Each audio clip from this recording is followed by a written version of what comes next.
ಯೋಗೇಶ್ ಗೌಡ ಕೊಲೆ ಕೇಸ್ನಲ್ಲಿ Vinay ಕುಲಕರ್ಣಿಗೆ big relief ಸಿಕ್ಕಿದೆ. ಜೀವಾವಧಿ ಶಿಕ್ಷೆಗೆ ಗುರಿಯಾಗಿದ್ದಂತಹ ಮಾಜಿ ಸಚಿವರಿಗೆ ಹೈಕೋರ್ಟ್ನಲ್ಲಿ ಜಾಮೀನು ಮಂಜೂರಾಗಿದೆ. ರಾತ್ರಿ ಪರಪ್ಪನ ಅಗ್ರಹಾರದಿಂದ ಕುಲಕರ್ಣಿ ರಿಲೀಸ್ ಆಗಿದ್ದು ಅಭಿಮಾನಿಗಳು ಹೂವಿನ ಹಾರ ಹಾಕಿ ಸ್ವಾಗತಿಸಿದ್ದಾರೆ.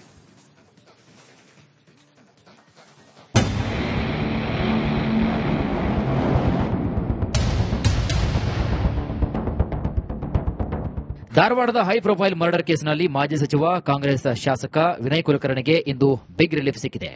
ಬಿಜೆಪಿ ಮುಖಂಡ ಯೋಗೇಶ್ ಗೌಡ ಕೊಲೆ ಪ್ರಕರಣದಲ್ಲಿ ಜೀವಾವಧಿ ಶಿಕ್ಷೆಗೆ ಒಳಗಾಗಿದ್ದ ವಿನಯ್ ಕುಲಕರ್ಣಿಗೆ ಹೈಕೋರ್ಟ್ ಜಾಮೀನು ನೀಡಿದ್ದು ಧಾರವಾಡಕ್ಕೆ ಹೋಗಲು ಅನುಮತಿ ಸಹ ನೀಡಿತು.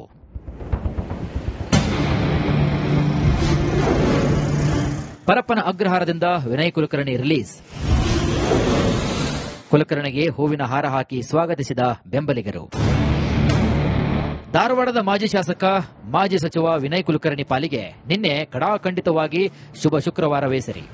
ಧಾರವಾಡದ ಬಿಜೆಪಿ ನಾಯಕರ ಯೋಗೇಶ್ ಗೌಡ ಕೊಲೆ ಪ್ರಕರಣದಲ್ಲಿ ಜನಪ್ರತಿನಿಧಿಗಳ ನ್ಯಾಯಾಲಯದಿಂದ ಜೀವಾವಧಿ ಶಿಕ್ಷೆಗೆ ಗುರಿಯಾಗಿದ್ದ ವಿನಯ್ ಕುಲಕರ್ಣಿಗೆ ಬಿಗ್ ರಿಲೀಫ್ ಸಿಕ್ಕದಂತಾಗಿದೆ. ಜನಪ್ರತಿನಿಧಿಗಳ ಕೋರ್ಟ್ ವಿಧಿಸಿರುವಂತಹ ಜೀವಾವಧಿ ಶಿಕ್ಷೆಗೆ ತಡೆಯಾಜ್ಞೆ ಮತ್ತು ಜಾಮೀನು ನೀಡುವಂತೆ ಹೈಕೋರ್ಟ್ ನಿನ್ನೆ ಮಹತ್ವದ ಮಧ್ಯಂತರ ತೀರ್ಪನ್ನು ನೀಡಿತು. ಈ ಬೆನ್ನಲ್ಲೇ ರಾತ್ರಿ ವೇಳೆ ಪರಪ್ಪನ ಅಗ್ರಹಾರದಿಂದ ವಿನಯ್ ಕುಲಕರ್ಣಿ ರಿಲೀಸ್ ಆಗಿದ್ದಾರೆ.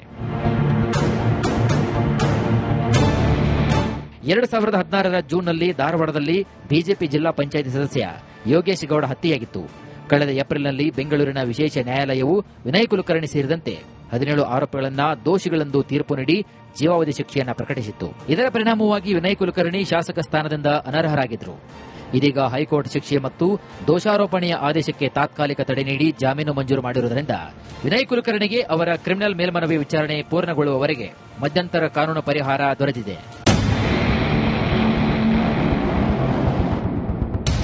5 ಲಕ್ಷ ವೈಯಕ್ತಿಕ ಬಾಂಡ್ ಹಾಗೂ ಅಷ್ಟೇ ಮೊತ್ತದ 2 ಶ್ಯೂರಿಟಿಗಳನ್ನು ಸಲ್ಲಿಸಬೇಕೆಂಬ ಷರತ್ತಿನ ಮೇಲೆ ಜಾಮೀನು ಮಂಜೂರು ಮಾಡಲಾಗಿದೆ. ಜೊತೆಗೆ ವಿನಯ್ ಕುಲಕರ್ಣಿಗೆ ಧಾರವಾಡ ಜಿಲ್ಲೆ ಪ್ರವೇಶ ಮಾಡದಂತೆ ನಿರ್ಬಂಧ ವಿಧಿಸುವ ಮನವಿಯನ್ನ ಹೈಕೋರ್ಟ್ ತಿರಸ್ಕರಿಸಿದ್ದು, ಹೈಕೋರ್ಟ್ ಅನುಮತಿ ಇಲ್ಲದೆ ಭಾರತದಿಂದ ಹೊರಗೆ ಪ್ರಯಾಣಕ್ಕೆ ಅವಕಾಶವಿಲ್ಲ. ಹೀಗಾಗಿ ವಿನಯ್ ಕುಲಕರ್ಣಿ ಅವರ ಅಭಿಮಾನಿಗಳಲ್ಲಿ ಸಂಭ್ರಮ ಇದೀಗ ಮನೆ ಮಾಡಿತು. ವಿನಯ್ ಕುಲಕರ್ಣಿಗೆ ಹೈಕೋರ್ಟ್ ಜಾಮೀನು ಕೊಟ್ಟ ವಿಚಾರ ಕೇಳಿ ಶಾಕ್ ಆಯಿತು ಅಂದಿರುವ ಹೋರಾಟಗಾರ ಬಸವರಾಜ್ ಕೊರವರ್ ಕುಟುಂಬಸ್ಥರ ಜೊತೆ ಚರ್ಚೆ ಮಾಡಿ ಸುಪ್ರೀಂ ಕೋರ್ಟ್ಗೆ ಮೇಲ್ಮನವಿ ಸಲ್ಲಿಸುವುದಾಗಿ ಹೇಳಿದ್ದಾರೆ.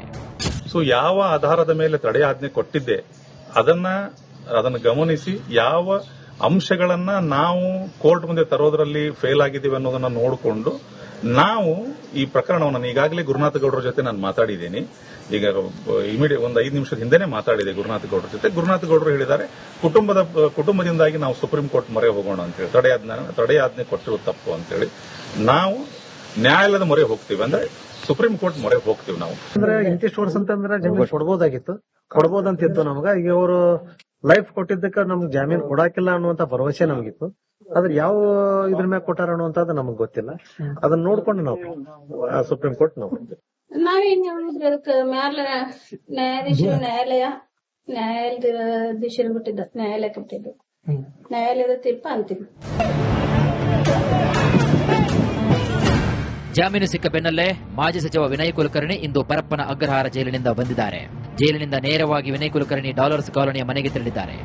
ಜೈಲಿನಿಂದ ಹೊರಬರ್ತಾ ಇದ್ದಂತೆ ಅಭಿಮಾನಿಗಳತ್ತ ಕೈಬೀಸಿ ಸಂತಸವನ್ನು ವ್ಯಕ್ತಪಡಿಸಿದರು.